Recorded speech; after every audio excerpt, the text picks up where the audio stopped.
What's going on, moviegoers? If you're new to the channel, my name is Christian. Welcome to C-Roll Productions. You guys, we have so much DC news to talk about. Apparently, there is a Bane and Deathstroke movie in the works at DC Studios, you guys. How crazy is that? But not only that, you guys, apparently there are two actors right now for John Stewart. That's Pierre and Stephen James. And Kyle Chandler is officially set to star in the Lantern series as Hal Jordan himself. Now, let's start off with the meat and the potatoes, you guys.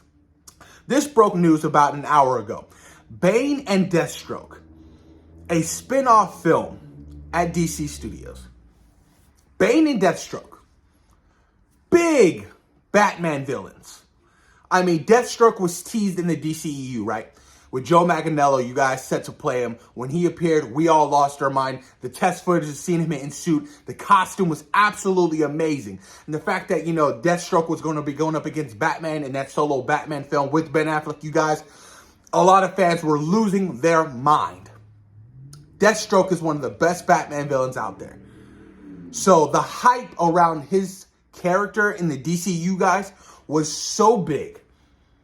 Now that DC Studios is potentially doing a spin-off film with not only him, but Bane as well, you guys, it's interesting to me. Now, the big question is, it's under DC Studios. DC Studios now is a whole. So, will that possibly be in the Matt Reeves, universe? Or is that going to be in James Gunn's universe? Or is this going to be an Elseworld story as well? There is no clarification. And that's the misconception right now of where does this actually take place?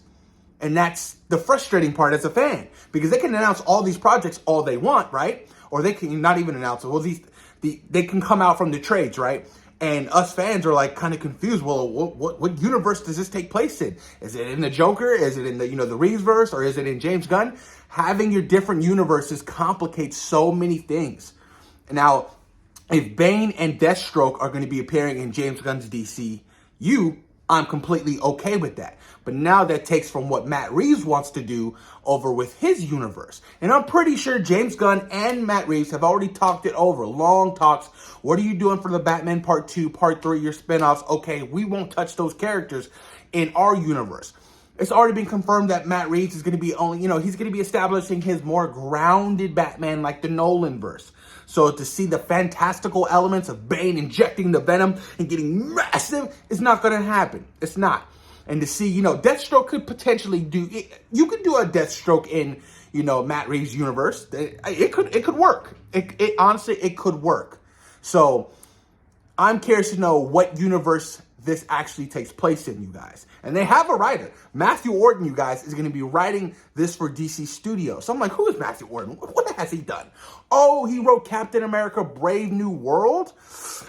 Well, we all know Captain America 4 went through a bunch of reshoots. So I'm going to hold my breath on the writer for right now, because let me see Captain America 4 first. Now, I'm excited for Captain America 4. I can't wait to see Captain America 4. Don't get me wrong.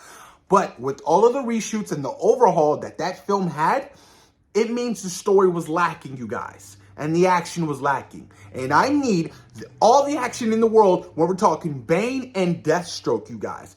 Oh, man, it takes me back to the Arkham games of, Deathstroke fighting Batman. It's just absolute, just badassery, you guys. And I would love to see Joe Manganiello get another shot at playing this character. Because like I said, when he showed up at the end of Justice League in the Snyder Cut, you guys, it was so awesome to see. I was like, oh, hell yeah, Deathstroke. And that suit was so perfect.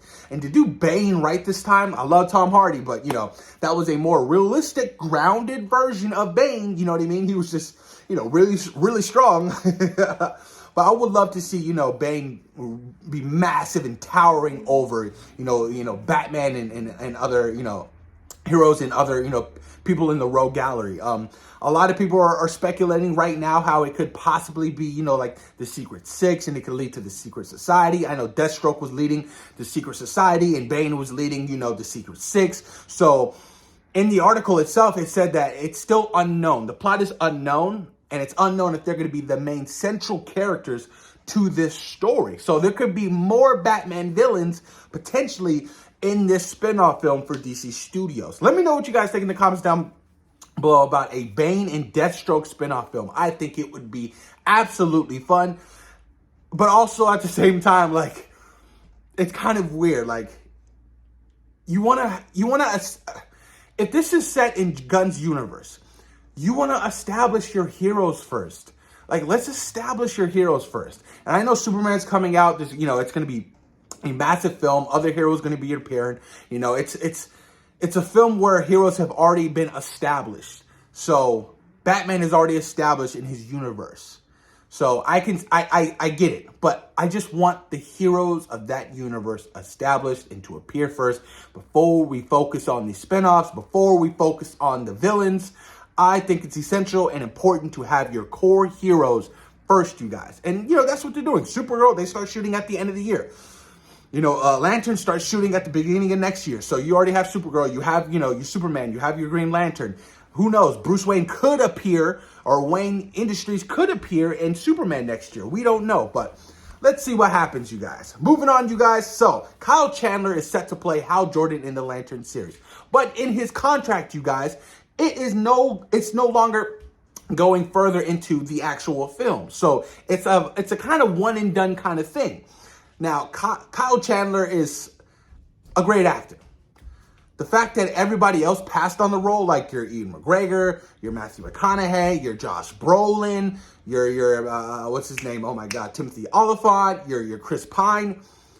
Insider Jeff Snyder was talking about how there is issues with Green Lantern and all the bad, reception it's got from like Ryan Reynolds and things. There's just bad blood there. So maybe the actors are like, no, we're good. And especially if they're like, okay, so we star in this series. We're not going to be in other films. We're potentially going to die because ultimately it's Hal Jordan taking John Stewart underneath his wing. They're like, no, we don't want to appear in a Lantern series and then not move forward after that series. So I understand why they would pass on that role because, if it was a much larger role and like Hal Jordan was going to survive moving forward, it could work. But that doesn't seem like that's the case, you guys. Now, speaking of John Stewart himself, Aaron Perry and Stephen James, you guys, are on the short list to play John Stewart. Now, I'm not too sure about Stephen James, but I just saw Aaron Perry, you guys, in Rebel Ridge, and my God, he was phenomenal. Rebel Ridge was absolutely incredible. If you guys haven't seen it, it's on Netflix. It's really, really good. And Aaron Perry, I feel like, can do a wonderful job. He just looks, if you just look at the man, you're like, oh, whoa. You look like you can play a John Stewart. He has that great jaw structure. He's massive. He's tall. His presence, his whole demeanor, you guys, I am serious. He can absolutely play a great John Stewart in the DCU. I'm telling you guys. Oh, if they can get Aaron Perry, you guys, I would lose my mind. But in fact, Aaron Perry was set to star in the Blade film, which, is still, in a whole lot of trouble. And, he had to drop out and, they're taking the story in a whole different other direction. They're lost on Marvel Studios because look at Rebel Ridge, you guys. It's one of Netflix's biggest movies right now. So I like the idea of Aaron Perry, playing John Stewart alongside a David Cornside Superman. My God, can you imagine? I just want to see the Justice League members together. Like, I think that they're going for the Justice League animated series style, and I am 110% behind it. It's going to be so much fun, you guys. I want to see my heroes. I want to see my DC heroes, you guys. I want to see them together. I want to see the money shot, all of them fight. Like, I cannot wait to see James Gunn's DCU really established and, jumping off the floor and just doing wonderful things. I mean, they're on a hot streak right now. The Penguin is a massive hit that falls under DC Studios. The Christopher Reeves film is doing absolutely wonderful. It's going to be releasing worldwide October 11th, which I still plan to see, you guys. It's looking great. It's looking really good for DC right now. But post your comments down below. Let me know what you guys think in the comments. What do you think about this whole Bane and Deathstroke spinoff film at works at DC? Which universe do you think it's going to be? Do you think it's going to be an Elseworld story? And what do you think about Aaron Perry and Stephen James possibly on the short list for John Stewart in the DCU? And what do you guys think about Kyle Chandler as Hal Jordan? A much smaller name than the other actors that were previously, in talks to star as the role. Let me know what you guys think in the comments down below. And of course, thank you guys for taking time out of your day for watching C-Roll Productions. Peace.